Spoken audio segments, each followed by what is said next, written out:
I have no name. I'm nobody. I used to be Naomi King, 21, resident of Flagstaff, Arizona, English major. Now I'm no one, and the new Naomi King is living my life. She changed her major to psychology, and she got a nose job. I suppose you're waiting for some background information, and I'll give it to you. However, it's been so long since anyone has listened to what I have to say, and I feel as if I need to go off on a tangent and just talk about myself for a while. You can skip this next part if you want. I'll never know. My life was pretty mediocre up until about a month ago. I was a college student living at home. I didn't have a job. I had anxiety, very few friends, and I had never been on a date. I wasn't upset with any of this.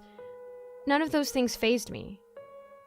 I was actually pretty content with my life. I liked living at home because I liked my family. I didn't really mind not having a job, considering that I never really went out anywhere and wasn't in need of much money. The anxiety was a little annoying, but I had been dealing with that for a while already. The few friends I had were great people, and I didn't strive to have a giant group of people around me at all times. The date thing didn't really bother me either. Everything was fine. It wasn't terrific. It wasn't something to brag about, but it was okay. I met Pauline Heller at the coffee shop on my college campus. It was the second week of September, and I remember that because I was on my period that day and had only stopped at the cafe to get a tea and attempt to tone down the cramps that were killing me. I paid for my tea, turned around to leave, and almost ran into her. I remember apologizing, and I also remember that she appeared to be very composed for someone who was almost burned with very hot tea. "Don't worry about it," she cheered. Yes, cheered. She said it in the way that someone would announce an engagement or something similar. I smiled at her and stepped around her and went to class. I saw her again about 2 hours later. She had parked her car right next to mine. I didn't recognize her at first. Why would I? A ton of people had the same long brown hair, and I hadn't really taken much notice of her outfit because it didn't really stand out. Red sweater, jeans, and black Converse high tops. I opened my passenger side door and threw my stuff in, and when I looked up after closing it, I saw her looking at me and smiling. It was a generic, friendly smile, like the kind you give to people that you accidentally make eye contact with. But it felt creepy and invasive. Like if you woke up, opened your curtains, and saw someone staring at you from across the street. I gave her a weak smile in return and walked around to the driver's side of the car. "I'm Pauline Emma Heller," she said to me. I looked over at her as I opened the car door. Uh-huh, I replied. Her eyes widened, and then her smile did, and she tucked her hair behind her ears with her index fingers. I thought it was weird because I had never seen anyone do that before. "What's your name?" she asked. She spoke too loud and with too much enthusiasm for this conversation. She sounded like a doll. You know, the ones that speak in an overexcited tone when you press their stomachs, like that. "Naomi," I replied. "Naomi what?" she asked. She was still smiling, but she was standing weird, with her arms at her sides but too far out. Again, like a doll. "Naomi Flynn," I replied, giving her my stepfather's last name instead of my own. She stopped smiling and stood there with her mouth partially open, staring at me with huge blue eyes. "That's a nice name," she said, still overexcited. "Yeah," I replied. She stared at me again, and it was like half of her face had frozen up. Her eyes were still wide like they were when she was smiling, but her mouth now looked more like a frown. I have to go, I said, getting into my car. I drove away from there and looked into the rearview mirror where she still was. She had turned her body around to stare at me. I got home, and I couldn't stop thinking about her. Why was she so weird? I thought that maybe she was new or not from here. Maybe she had just learned English and that accounted for the overexcited tone that she spoke in or something. I kept seeing Pauline around everywhere. Everywhere. She was sitting outside my literature class when I walked out. She was always parked right next to my car, even if her car hadn't been there when I arrived. She started going to my gym and using every machine that I used right after I was done with it. A few weeks after that, she began to copy my outfits. I showed up to class on Monday wearing a black sweater dress and sneakers, and she showed up on Tuesday morning wearing the same thing. Then she followed me on Instagram, and I blocked her page. Then she made a new one, and I blocked that too. And then she made a new one, and, well, you get it. First, she stole my voice. I don't know how. I don't think she's human. I don't know what she is. I don't know how she did it either. It was about a week ago. I was on the phone walking to my car while I talked to my friend about plans we had that weekend. She appeared next to me out of nowhere, and when I hung up the phone, she spoke. "I just love your voice," she said. I turned to look at her. Her face looked more normal, and her voice sounded more normal too. "I just love your voice." Thanks," I replied. She grinned. "No, thank you," she replied. I stared at her, confused, and then she sprinted off, finally leaving me alone for once.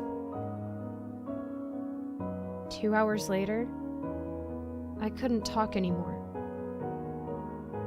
She came by that evening, and when I opened the door, she smiled at me. "Hi," she exclaimed, in my voice. I stood there, stunned. "Cat got your tongue?" "Oh no, wait, it's more like, I've got your voice." I opened my mouth to ask what was going on, but no sound came out. "Oh no, you won't be doing that anymore," she said. I stared at her and then reached to close the door, but she held it open. "By the way," she said in her previous voice now, "I just love your hair." I stared at her. "Thanks," she exclaimed in my voice. Then she left.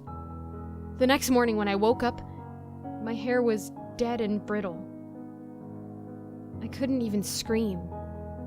I didn't go to class. I stayed home for 3 days straight. She came by again on the 4th day, and when I didn't open the door, she climbed into my backyard and knocked on the window. I turned to look at her, and she had my hair now. Blonde and straight. "Hello," she sang in my voice. I turned my back to her. "Can I just say one small thing?" she asked. I shook my head and ran out of the room and into the hall closet where there were no windows. A few seconds later, there was a huge crash, and I slowly walked out into the hall. She came running around the corner and slammed me to the ground, pinning me down as she sat on my chest. "I just love your life," she sneered. Her face, for a split second, I swear she turned into a demon. A horrid, ugly demon. Her face swelled like she had been dead in a lake for days. She had no hair on her head. Instead, her scalp was covered in dents and cuts. She was missing her left eye, her nose was crooked, and she had no teeth. And then, just as suddenly, she turned into me. She smiled down at me and sighed, getting off of my body. I stood up too and ran into my room, locking the door behind me. I turned around and faced the mirror, and I froze. I was gone. My eyes were gone, but I could still see. My nose was gone, but I could breathe. My mouth was gone, and still I couldn't speak. All of my features were gone. Are gone. I'm just flesh on a skeleton with no identity. And no one but Pauline can see me. I guess I should call her Naomi now. She ignores me. She's too busy living my life now. I can still do things. I can watch TV. I can read. I can type this. But no one can see me. Yesterday, something changed though. I can't speak, but I can type. So I decided to try something out. I think Naomi thinks I'm stupid because she always leaves her laptop and phone out, and she hasn't changed the passwords. When she was showering, I logged in and sent my friend Lola an email. It wasn't a cry for help or a warning or anything like that. I was just testing a theory.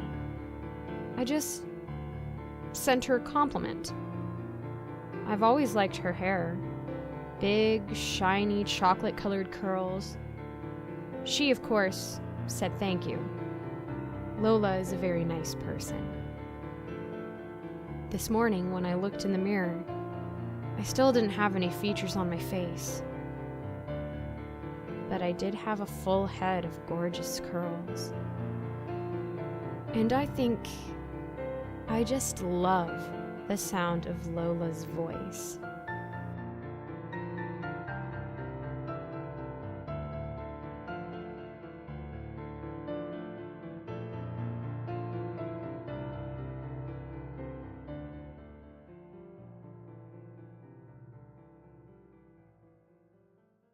Good evening. I am the croupier, also known as Giggles. I share the nickname with my creator, the owner of this channel, LittleBallOfGiggles. She has informed me that she is now taking donations, so I am announcing our new Ko-fi page. The link is in the description. Please support and, quote-unquote, buy a coffee for Giggles, so she can continue to bring you creepypasta narrations and start bringing you more roleplay audios, comedy skits, original cartoons, character-inspired lookbooks, and more fun stuff. A donation is $3 each, though you may feel free to donate more, less, or not at all. Any and every donation is deeply appreciated. Thank you for your time. And if you ever feel the need to hand over your existence to someone rather than your money, drop by my casino for a friendly card game.